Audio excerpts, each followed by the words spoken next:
I met my wife Clara when we were young, full of dreams and hopes. She was beautiful, ambitious, and her smile lit up any room. We dated for 3 years and got married. I thought our love would last a lifetime. It seemed we were the perfect couple. At least that's what I believed. But over the years, Clara changed. She started to distance herself, stayed out late with friends, and worked late at the office. It was unusual for her. When I asked, she laughed and said she needed space to clear her head. At first, I trusted her completely. Since we had been together for a long time, I couldn't imagine she would betray me. But gradually doubts began to creep in, undermining my confidence in our marriage. It all started on a fateful night when she said she had to go to a corporate party. I wasn't worried because it wasn't her first work evening. However, something about the way she hurried out the door, clutching her phone tightly, made me anxious and doubtful.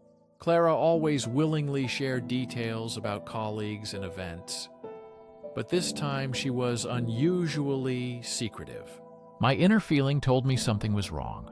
Until that moment, I had never heard of Leo. She claimed it was just a simple work conversation, but similar situations repeated in the following weeks. Late work meetings, secretive messages, and more mentions of Leo. I didn't need to be smart to understand. Something was wrong here. My instincts screamed betrayal.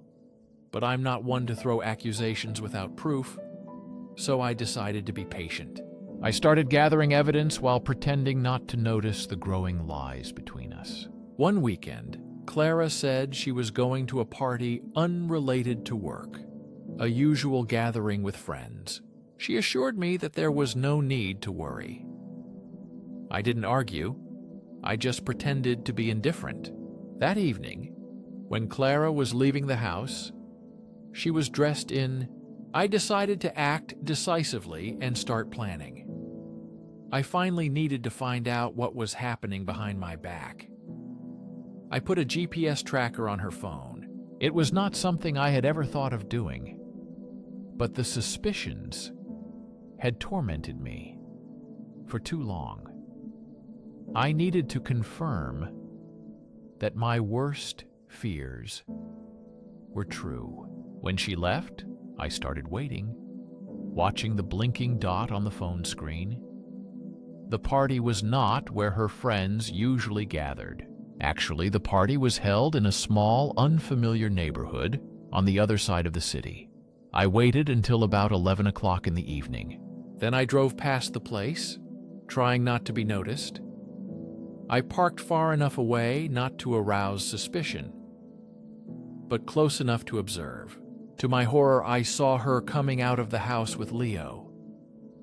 But it wasn't that broke me, it was the way she looked at him, the same look of desire she used to give me.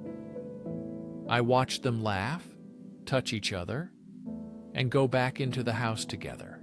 My heart clenched, but my mind became clearer. She is cheating, and there was no doubt about it. But instead of talking to her right away, I came home consumed by cold rage. I needed time to think and plan the next move. If I wanted revenge, it had to be perfect. In the following days, I kept my distance from Clara while pretending everything was fine. I couldn't let her become suspicious. The more she believed in my indifference, the easier it was to carry out my plan. The first step was preparing the perfect trap. I found out where Leo worked, a promising financial firm downtown. He was quickly climbing the career ladder. His clean image and sharp mind worked to my advantage. It was useful for my plan. The second step was preparing the ground for Clara's downfall. We had a joint savings account where money was being saved for a house. Secretly, I started transferring my half to a separate account in my name. If things went wrong, I wouldn't be left with nothing.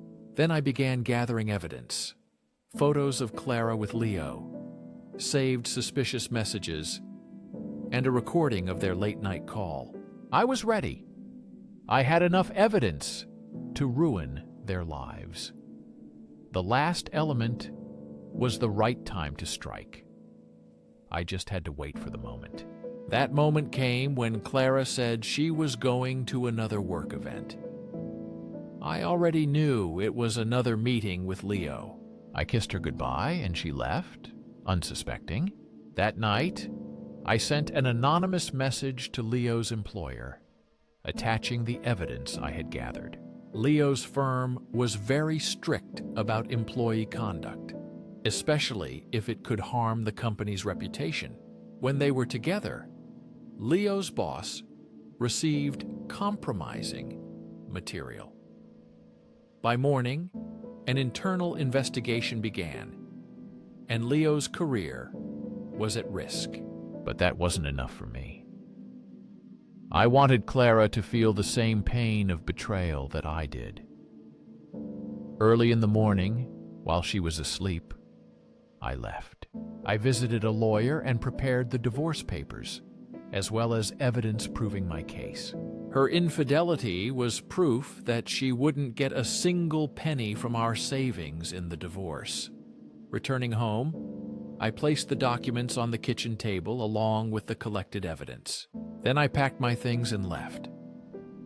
I didn't answer her desperate calls and messages. By the time she woke up and realized what was happening, it was already too late. She tried to explain and apologize, but I didn't want to listen. I trusted her, loved her, and was devoted to her, but she destroyed everything. There was no going back. A few weeks later, the divorce was finalized. I learned from mutual acquaintances that Leo was fired, his promising career ruined. Clara moved out of our house, now bitter and lonely. She lost everything: her husband, stability, and the respect of her lover. But after the dust settled, something strange happened. I began to reflect on my actions. My revenge was cold, calculated, and satisfying in the moment. But it left me empty. Was that really what I wanted? I punished them, but was left with broken shards inside. In the end, I realized that no revenge can atone for betrayal. And that was the bitterest truth for me. Over time, I understood that revenge does not heal the soul. It only leaves more scars and pain inside. If you enjoyed this story and want to hear more thrilling tales of betrayal, revenge, and moral dilemmas, subscribe to the channel.